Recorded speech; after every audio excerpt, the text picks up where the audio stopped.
Access 125 മൈലേജിൻ്റെ രണ്ടാമത്തെ പാർട്ടിലേക്ക് ഏവർക്കും സ്വാഗതം. പ്ലഗിനകത്ത് ധാരാളം പെട്രോള് വരുന്നതായിട്ട് കാണാൻ സാധിച്ചിട്ടുണ്ട്. അതുമായി ബന്ധപ്പെട്ട് ഞാൻ വണ്ടി സ്കാൻ ചെയ്ത് നോക്കുകയാണ്. എന്തുകൊണ്ടാണ് വാഹനത്തിൽ ഇത്രയും പെട്രോൾ വരാൻ കാരണം എന്നുള്ളത്. അപ്പോൾ അതിൻ്റെ കപ്ലർ നമ്മൾ ഫ്രണ്ടിലെ കവറിൻ്റെ ഭാഗത്താണ്, ബാറ്ററിയുടെ താഴത്തായിട്ട് അത് ഊരിയെടുത്തു. ഇതിനകത്ത് ഹോണ്ട സ്കൂട്ട് എന്നിവയുള്ള ഇതിലുള്ള OBD-യിലുള്ള കേബിൾ ഞാൻ കണക്ട് ചെയ്തിട്ടുണ്ട്. ചെക്ക് ചെയ്യാൻ വേണ്ടി പോവാണ്. അപ്പോൾ അതിനകത്ത് ഞാൻ റീഡ് ചെയ്ത് നോക്കിയപ്പോൾ ഇതിനകത്ത് ഒരു 8 ഫാൾട്ട് കോഡ് കാണാൻ സാധിച്ചിട്ടുണ്ട്.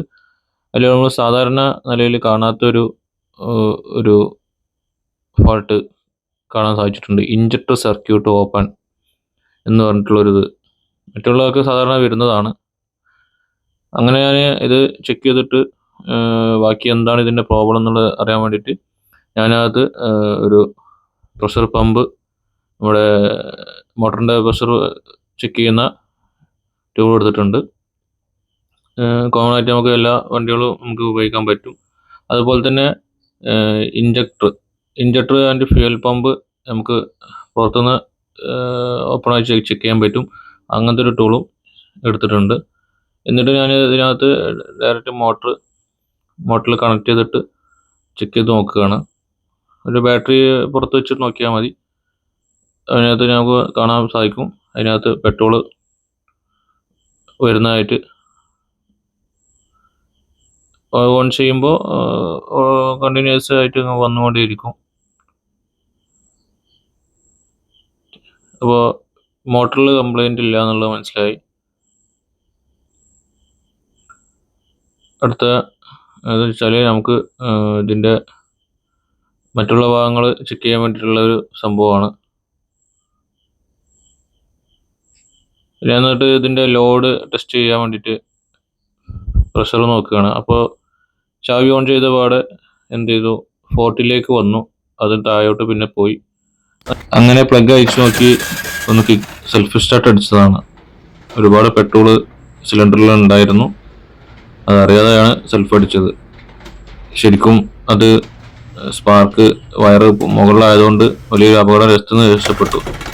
BS6 വാഹനങ്ങൾ ഒരിക്കലും നമ്മൾ എന്ത് ചെയ്യില്ല, സെൽഫ് സ്റ്റാർട്ട് അടിക്കരുത്, ചെക്ക് ചെയ്യരുത്. നമ്മൾ ചാവി ഓഫ് ചെയ്ത് കിക്കർ അടിക്കുക. പരമാവധി വീണ്ടും പ്രഷർ നോക്കിയപ്പോൾ ഇതിനകത്ത് ഇൻജക്ടറിൻ്റെ പ്രോബ്ലമാണ് കാണുന്നത്. ഇൻജക്ടർ ഫുൾ ടൈം ഓപ്പണായി കിടക്കുന്ന ഒരു പ്രോബ്ലമാണ് കണ്ടത്. അങ്ങനെ ഇൻജക്ടർ വീണ്ടും നമ്മൾ ചെക്ക് ചെയ്തപ്പോൾ വീണ്ടും കണ്ടിന്യൂസ് ആയിട്ട് വന്നുകൊണ്ടിരിക്കുകയാണ് പെട്രോൾ.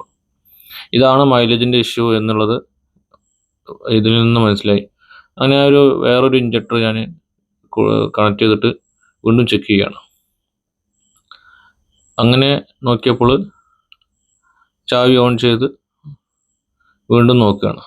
അപ്പോഴും അതിനകത്ത് വീണ്ടും ഇതേപോലെ പെട്രോൾ വന്നുകൊണ്ടിരിക്കുകയാണ്.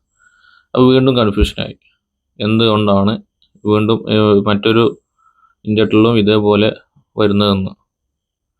അങ്ങനെ ഞാൻ എന്ത് ചെയ്തു, എൻ്റെ ഗാരേജിനകത്ത് വേറൊരു വാഹനം ഉണ്ടായിരുന്നു, ഇതിൻ്റെ ഒരു ലേറ്റസ്റ്റ് മോഡൽ. അതിൻ്റെ ECM എടുത്തിട്ട് കണക്ട് ചെയ്ത്. അത് പാർട്ട് നമ്പർ വേറെയാണ്. ഒരിക്കലും അതിന് സ്റ്റാർട്ടിങ് കാര്യങ്ങളൊന്നും കിട്ടത്തില്ല. പക്ഷെ നമുക്ക് ഫ്യൂൽ പമ്പും ഇൻജക്ടറും വർക്ക് ചെയ്യാൻ അതിന് സാധിക്കും. ഇതിൽ നിന്ന് എനിക്ക് കൺഫേം ആയി ECUവിൻ്റെ കംപ്ലൈൻ്റ് ആണെന്ന്. ECU ആണ് ഇതിൻ്റെ പ്രശ്നമെന്ന്.